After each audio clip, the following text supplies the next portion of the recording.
Hello साथीहरु नमस्ते फेरि पनि आज अर्को नयाँ भिडियोमा तपाईहरुलाई स्वागत छ। आज चाहिँ मैले अलिकति भ्लग टाइपको भिडियो लिएर आएको छु र यो भ्लगमा पनि हामी स्पेशल कुरा गर्ने छौं। तपाईहरुलाई सबसे पहिला म एउटा कुरा सेयर गर्छु। आज चाहिँ सोनिकाको पनि के भन्छ अरे छुट्टी छ अनि मेरो चाहिँ नाइट ड्युटी छ। म चाहिँ बेलुका 4:30 बजेतिर कम्पनीतिर जान्छु। अहिले चाहिँ सोनिकाले खाना बनाउँदैछ अनि म चाहिँ एउटा यसो साथीहरुलाई इन्फर्मेसन दिउँ न त भिडियो मार्फत भनेर चाहिँ भिडियो बनाउँदैछु। आजको इन्फर्मेसन भिडियो चाहिँ के हुँदैछ साथीहरु भने अब जापान आउने साथीहरुको लागि चाहिँ हामी नेपालबाट जति पनि साथीहरुले जाने हो जापान जाने हो पैसा कमाउन जाने हो भन्ने खालको कुराहरु मात्रै सोच्छौं हैन। अब यहाँ आइसकेपछि थाहा हुने कुरा चाहिँ के रहेछ भने यहाँ चाहिँ जापानको जापानिज कम्पनीहरुले हामीलाई कतिको तनाव दिन्छन्, कतिको स्ट्रेस दिन्छन् अथवा कतिको गाली भन्छन्, कतिको हेप्छन्, कतिको चेप्छन्, त्यो कुराको बारेमा म तपाईहरुलाई केही कुरा शेयर गर्दैछु। अब आफ्नै भोगाइहरु हैन देखेको सुनेको आफूलाई परेको कुराहरु तपाईहरुलाई शेयर गर्दैछु। साथीहरु भिडियो अन्तिमसम्म हेर्नु होला। जापान आउँदै हुनुहुन्छ भने चाहिँ च्यानल पनि सब्स्क्राइब गर्नु होला किनभने मैले यहाँका दुःख सुखहरु र नयाँ नयाँ भिजाको अपडेटहरु पनि शेयर गरिरहेको हुन्छु। सो त्यही नै हो गाइज। अनि धेरैले चिन्नु भएको छैन भने हामी चाहिँ दुईजना हो, श्रीमान श्रीमती एउटै कम्पनीमा काम गर्छौं र सोनिका आएको चाहिँ भर्खर आधा वर्ष जति हुन थाल्यो। अब म चाहिँ 2 वर्ष भन्दा धेरै 2.5 वर्ष 3 वर्ष हुन थाले। सो त्यही नै हो। धेरैले चिन्नु पनि भएको होला। अब नचिनेको साथीहरुले सपोर्ट गर्नुस्, माया गर्नुस् है भन्दै आज चाहिँ विषयवस्तुतिर जाउँ हैन। जापानको कम्पनीमा के हुन्छ भने अब हामी नेपालबाट जहिले पनि इन्टरभ्युमा के भन्छन् भने निहोन्जी यासासी दाकारा निहोइ किताइन देसु भनेर धेरै साथीहरुले भन्नु भएको छ होला हैन। अनि यासासी पनि हुन्छन् नहुने चाहिँ हैन। तर एउटा कुरा चाहिँ के हुन्छ भने साथीहरु जब हामी काममा आउँछौं अब हामी नेपाली भनिसकेपछि फेरि कस्तो हुन्छ भने हामी मनमा केही कुरा नराख्ने, एकदम खुलास्त बोल्ने, हामीलाई त्यो टेक्निकल कुराहरु आउँदैन, हामी चाहिँ जे छ त्यही स्टेट बोल्ने स्टेट गर्ने हुन्छ के हाम्रो बानीहरु। सायद तपाईहरु मध्ये पनि धेरैको त्यस्तो बानी होला, मनमा पाप नराख्ने, जे छ त्यो हो गर्ने हुन्छ होला हैन। जापानिजहरु कदापि त्यस्तो हुँदैन। यदि तपाईहरु पनि जापान आउँदै हुनुहुन्छ भने चाहिँ आफ्नो सिरियस कुराहरु, आफ्नो पर्सनल कुराहरु कहिल्यै पनि शेयर नगर्नु, चाहिएको कुराहरु मात्रै गर्नु हैन। कम्पनीमा के हुन्छ भने साथीहरु यिनीहरुले सुरु 2-4 महिना हैन 1-1.5 वर्ष चाहिँ एकदमै माया गर्ने, माया देखाउने, हरेक कुराहरु बुझ्न खोज्ने हुन्छ हैन। जब यिनीहरुलाई चित्त बुझ्दैन अथवा भनौं जब हामी चाहिँ यिनीहरुसँग झ्याम्बिन्छौं हामी सबै कुराहरु यिनीहरुलाई शेयर गर्छौं, यिनीहरुले केही कुरा बाँकी राख्दैन हेर्नुस् है। अनि अब यहाँ त धेरै नियम कानुन यहाँ त्यहाँ भन्ने सुन्नु भएको छ होला। अब जापानको कानुन पनि राम्रो। अब त्यो कानुन कस्तो हो भने हामी त्यो प्रोसेसिङमा गयौं भने मात्रै हुने कुरा हो नि त।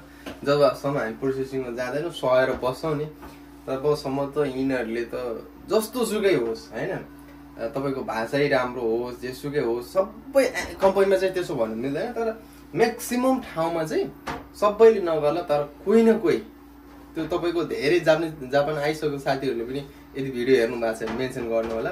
हेपाई चेपाई भन्ने कुरो एकदमै धेरै हुन्छ है, एकदमै धेरै हुन्छ। त्यसमा आफू पनि अलिकति स्ट्रिक्ट बन्दैन, आफू पनि अलिकति हैन उनीहरुको हेपाई चेपाई 2-4 चोटी सहन्छ भने त्यसले त झनै चाहिँ हेपाई चेपाई चाहिँ सहनै पर्दो रहेछ है। त्यो किसिमको वातावरण चाहिँ यहाँ बन्छ जापानमा जसरी पनि।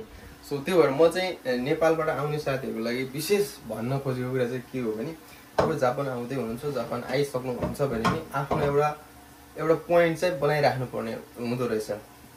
हामी चाहिँ सबै कुरा खुलास्त भन्ने अनि एकदम लोयल बन्ने हुन्छ नि, त्यो गर्दाखेरि चाहिँ एक दिन एकदम नराम्रोसँग यिनीहरुले हेप्छ है, हेप्ने कुराहरु हुन्छ।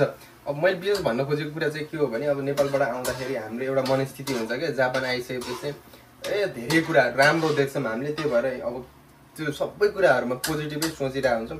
तर गाली भन्ने अनि यिनीहरुले त जान्दैनस्, तैँले सक्दैनस् हरेक कुरामा पेल्ने हुन्छ। अनि तपाईको कामै गर्दाखेरि पनि अब आफूभन्दा सिनियर हुन्छ, अब तिनीहरुलाई हामीले सेम्पाइलाई रिस्पेक्ट दिनुपर्ने हुन्छ। त्यो अवस्थामा पनि यिनीहरुले यति धेरै काममा पेलाइदिन्छ है। अब के गरेर नपेलाउने बनाउने भन्ने त हुँदैन। अब त्यो मान्छे अनुसार पनि भर पर्छ, प्लस आफ्नो कुराहरु पनि स्पष्टै राख्नुपर्छ पर्दो रहेछ है।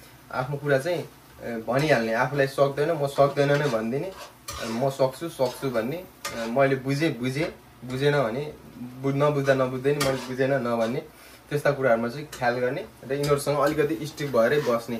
आफू एकदमै लोयल, आफू चाहिँ मेरो मनमा पापै छैन भनेर हामी चाहिँ त्यो तरिकाले हुँदो रहेनछ है।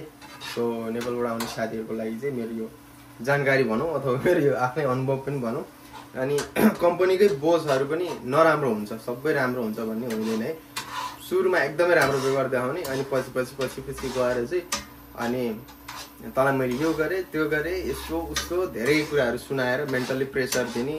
अनि कामको कुराहरूमा पनि त्यस्तै, राम्रै गरे तापनि जति मेहनत गरे तापनि भयो होइन पुगे होइन भनिदिने कि उनीहरूलाई चित्त बुझेन भने त्यस्तो गर्छ है।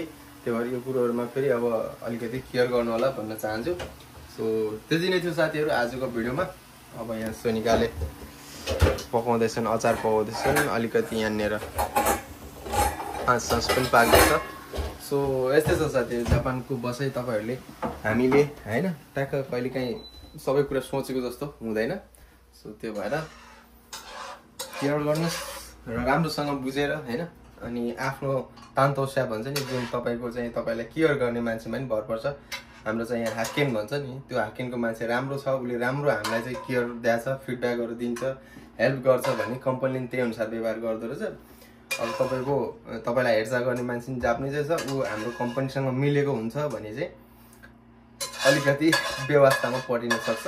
सो त्यो कुराहरूमा पनि ख्याल गर्नु होला भन्न चाहन्छु। सो आजको लागि यति नै, फेरि नेक्स्ट भिडियोमा भेटौँला। टेक केयर, जय नेपाल।